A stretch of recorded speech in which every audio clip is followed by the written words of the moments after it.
সে কি, আমি তো খবর পাঠালুম যে মা কখন ফিরবেন তার ঠিক নেই, কিন্তু আপনারা হঠাৎ উদ্বিগ্ন হয়ে চলে এলেন কেন? না এসে কি করতাম মধুর? তুমি তো এমনিতেই আমার নামে মায়ের কানে যথেষ্ট বিষ ঢেলেছ। বড় জামাই দাদা, কেন তো তিনি কোনোদিনও আপনার বিরুদ্ধে এমন কোনো কথা মাকে কইতে পারেননি যাতে আপনার বিষয় মায়ের মনে ভুল ধারণা হয়। তুই তো স্বামীর কোনো দোষই দেখতে পাচ্ছিস না। মা তো স্পষ্ট করে কইলেন যে তিনি নিজে কারবারের সব কাগজপত্র দেখেছেন, আর তাতে বড় জামাই দাদার সই আছে। আর সেই কাগজপত্রে যদি গোলমেল দেখা যায় তাতে তেনার কি করার আছে? মধুরই যে এই গরমিল সৃষ্টি করেনি সে কথাই বা কে বলতে পারে জগদম্বা? চক্ষু কি তোর জামাই দাদা কিন্তু একদম ঠিক কথা কয়েছে।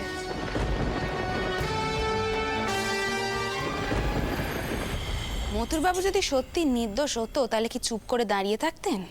এতকালে কোনোদিনও থেকেছেন? বড়দিদি, আপনি হয়তো খেয়াল করেননি, আমি কোনো কালেই আটামশাইয়ের মুখের ওপর কথা বলিনি। চিরকাল তাকে বড় ভাইয়ের মতো দেখে এসেছি, আজও তাই দেখি।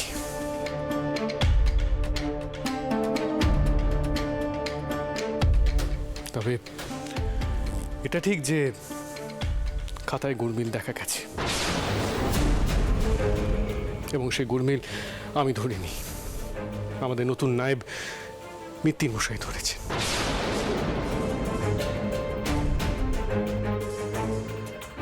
আপনারা এ কথা বিশ্বাস করবেন বা না করবেন এ আপনাদের মর্জি, তবে এটাই ঘটেছে। বটে। তাহলে সকাল থেকে মন্দিরে মাকে কি নথিপত্র দেখাচ্ছিলে তুমি?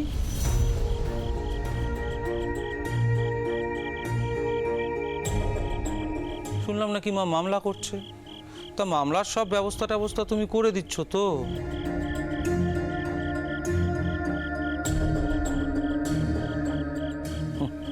মধুর, এরপরেও তুমি বলবে যে তুমি আমার বিরুদ্ধে মায়ের কানে বিষ ঢালছো না? তুমি বলবে আর আমি মেনে নেব? শুনছেন, মা কোথায় কন দেখিনি, আমি বরং মাকেই ডেকে আনি। পারবি নে। মথুরবাবু কিছুতেই মাকে এখন এখানে আসতে দেবেন নে।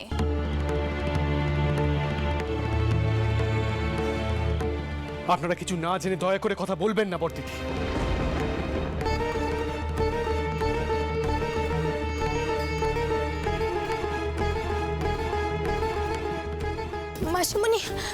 মাসিমণি, সকালে রানীমা এই নাট মন্দিরে জ্ঞান হারিয়ে পড়ে গেছিলেন।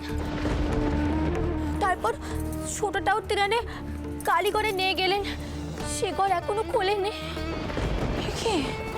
কি কইছো গো? এত বড় একখানে কান্ডি ঘটে গেছে, সেটা আমরা এখন জানছি। দেখেছেন, দেখলি চটপকি, দেখলি মথুরবাবু খালি এপাশ ওপাশে কথা কয়ে যাচ্ছে, কিন্তু এত বড় কান্ডির কথা আমাদের জানতেই দিচ্ছে না।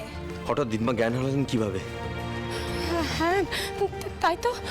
আচ্ছা, ডাক্তার ভর্তি কি ডাকা হয়েছিল? না মাসিমণি, রানীমা জ্ঞান ফেরার পর যেন নিজের মধ্যেই ছিলেন না। এই কারণেই আমি কিছু বলিনি জগদম্বা। মায়ের পড়ে যাওয়া মাথা ঘুরে পড়ে যাওয়া নয়, যেভাবে ছোট ঠাকুর মাকে ডাকলেন, মা চলে গেলে দৌড় বন্ধ করলেন, এই সাধারণ পড়ে যাওয়া নয়।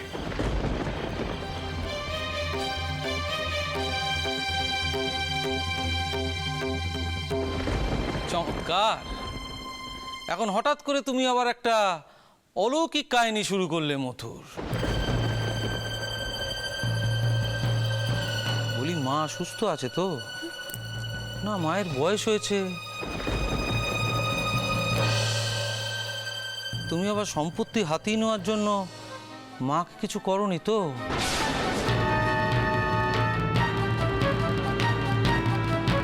তারপর হয়তো আমাদের সকলকে বলবে কোনো অলৌকিক ঘটনা ঘটে গেছে।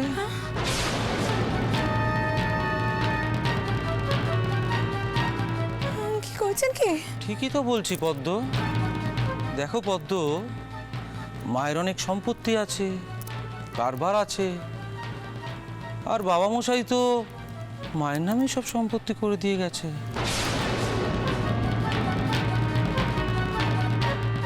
এমনও তো হতে পারে পদ্ম, যে আমি ফিরে এসেছি দেখে মথুরের হয়তো ভয় হয়েছে।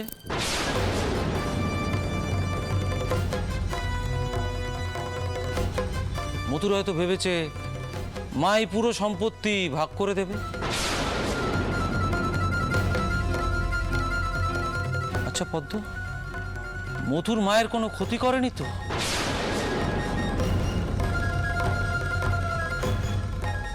এই কে কোথায় আছিস? সে তোর ভাঙতে হবে, ভাঙে তোর। মশাই কি বলছেন আপনি? কি বলছেন? শান্ত হও, শান্ত হও মথুর। আচ্ছা বললেন এমন কথা কি করে? হচ্ছেন কি আপনি? ছাড়ুন, ছাড়ুন পড়ে যাবেন। মতুর বাবু ছাড়ুন, মতুর বাবু। যে লোকজন দেখছে কিন্তু। আপনি ছাড়ুন, ছাড়ুন ওনাকে, ছাড়ুন আপনি। শান্তন একটু, শান্তন। মা বের হয়ে আসুন, আমি আজই বলে দেবো। সব দায়িত্ব আমি ছেড়ে দেবো, কিচ্ছু চাই না, আমার কিচ্ছু চাই না। শুনছেন কেন বদ্দিদি? কেন সব কিছুতে তেনাকেই দোষ দেওয়া হয়?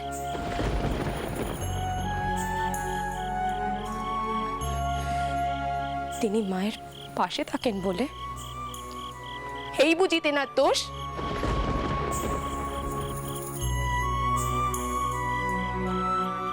কিন্তু আর নয়, এবার এর বিচার মাকেই করতে হবে।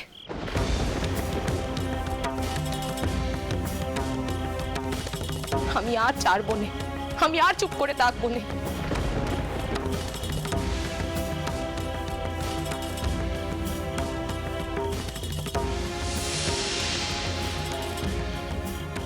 কিন্তু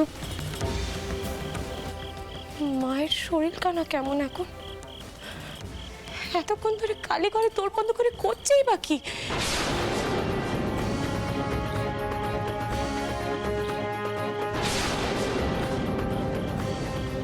মা ঠিক আছে তো? ঠিক আছে তো মা?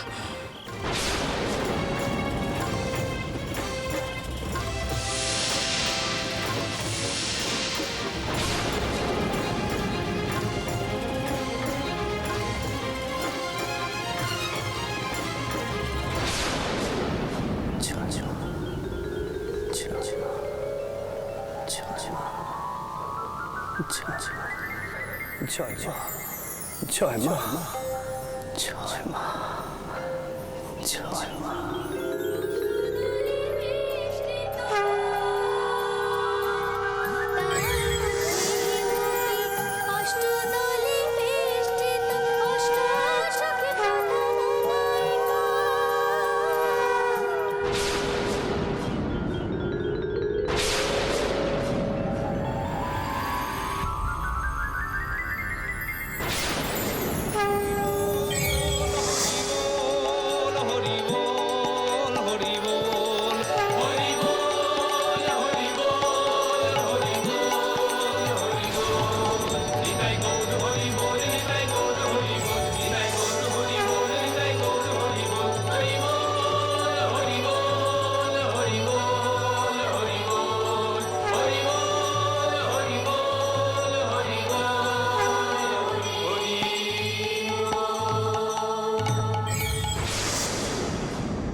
চাচি, আমি কে গা চটপট চাচ্ছি? আমি তো সেই হাড়ো ঘরের মেয়ে নয়। তবে আমি কি গো?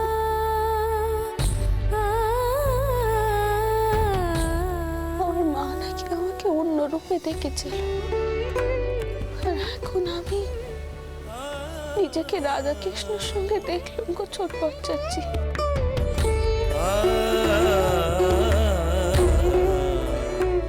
নবদ্বীপ যাত্রার আগেও এমন একখানে দৃশ্য দেখেছিল।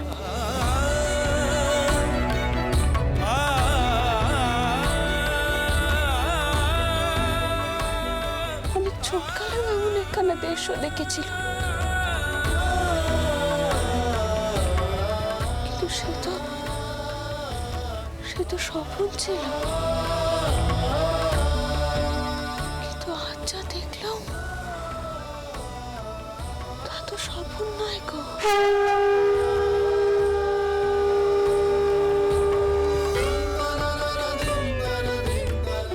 স্বপ্ন নয় চাচ্ছি।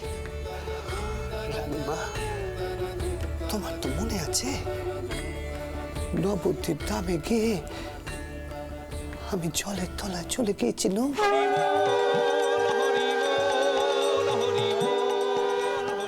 আমি যে দেখেছিলাম স্বয়ং মহাপ্রভুকে।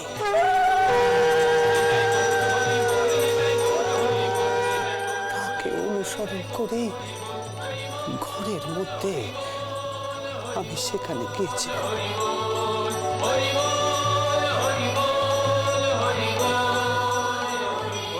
তুমি তো জানো না, আমি নবদ্বীপ ধামে গিয়েছিলাম রাধার অষ্ট সখীরে খুঁজে পেতে।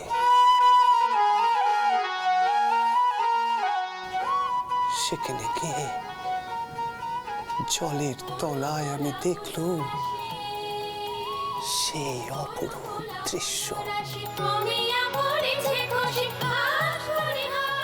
দেখলুম জলের নিচে ভাগ খেলছে রাধিকা আর শ্রীকৃষ্ণ।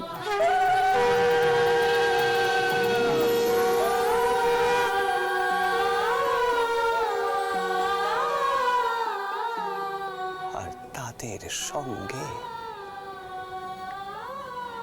আছো তুমি।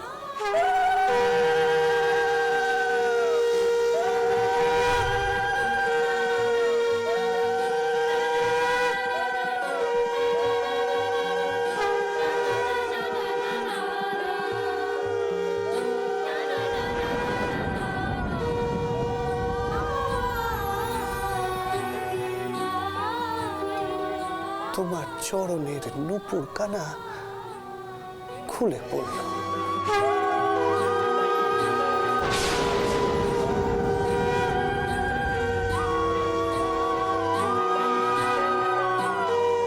তারপরে আমার আর কিছু মনে নেই।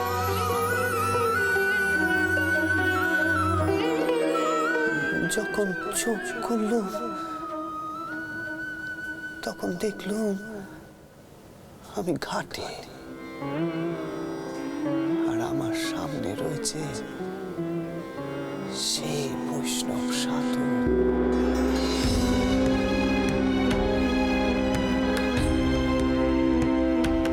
যিনি আসলে শ্রী হরির রূপ। তিনি আমারে কইলেন ওই দৃশ্য আমি দেখেছি শুধুমাত্র তোমার চৈতন্যদয় ঘটানোর জন্য।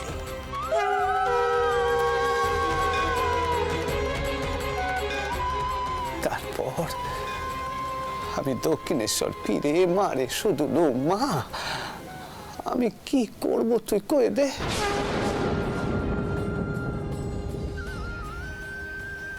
তখন মা আমারে কইলেন, আমি সঠিক সময়ে তোকে নির্দেশ দেব গদাধর। তুই যে তার চেতনা জাগাবি, কিন্তু যথা সময়ে। সেই জন্যই তো এই নূপুর কানা পাওয়া যাচ্ছিল রে।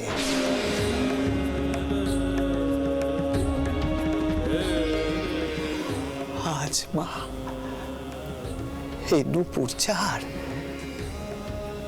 তারই ফিরিয়ে দিলে।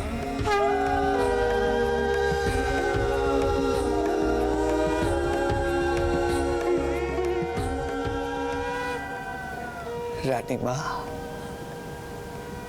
এবার যে তোমারে বুঝতে হবে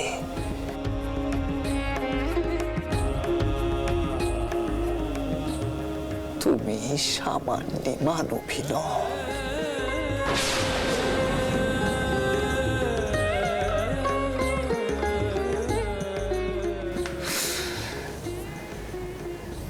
তুমি যে রাধার অষ্ট সখীর এক সখিকা।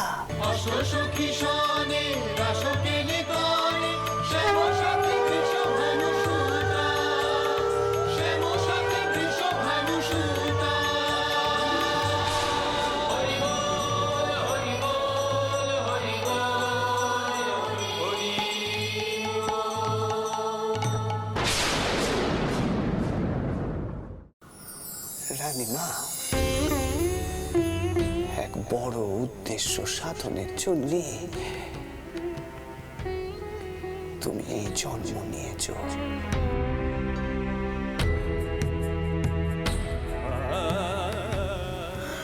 এই মন্দির তোমার কীর্তি।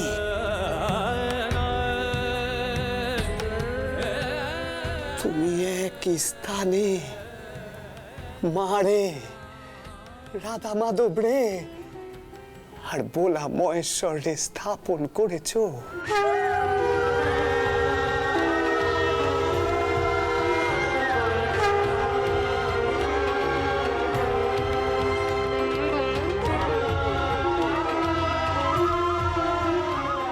তুমি নিজে বামুন না হয়েও এই মন্দির প্রতিষ্ঠা করেছ।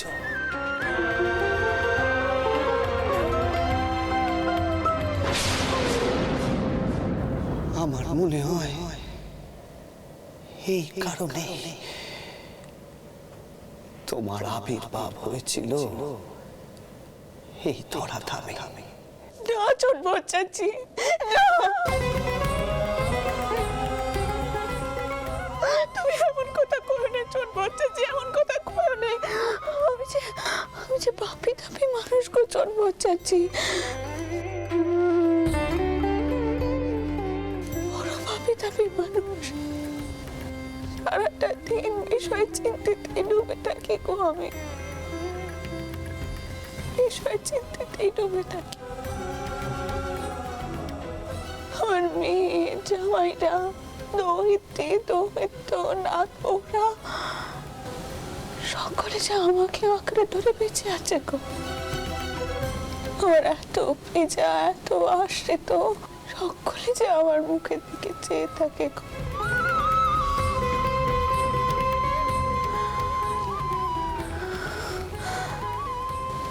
আমি এরপরেও কি করে ফিরে যাব তাদের কাছে, তাদের রানীমা হয়ে?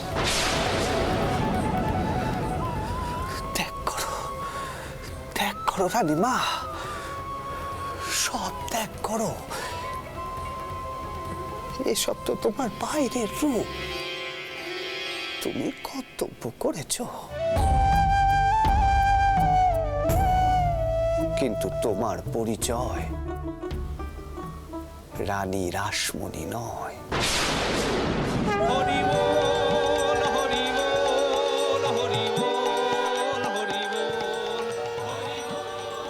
তুমি তো আসলে অন্য কেউ।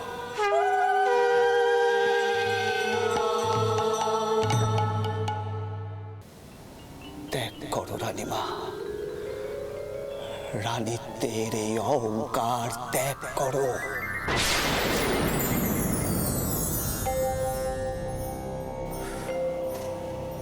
নয়তো তুমি খুঁজে পাবে না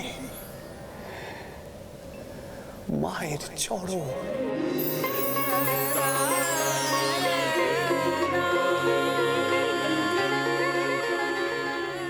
দেখতে পাবে না তার দিব্য রূপ।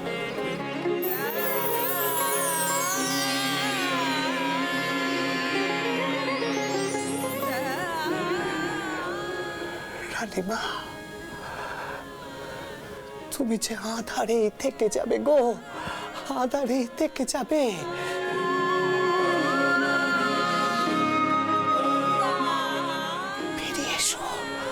বেরিয়ে এসো রানীমা, এই আধার থেকে বেরিয়ে এসো, তুমি বেরিয়ে এসো।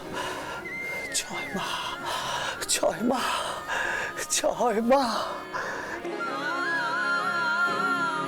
জয় মা। জয় মা। বলো বলো রানীমা, বলো জয় মা, জয় মা, জয় মা।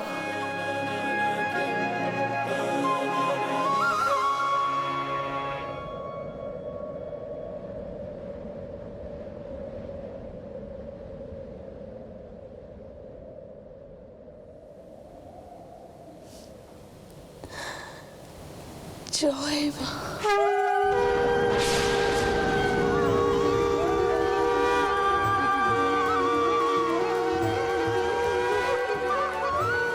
জয় মা।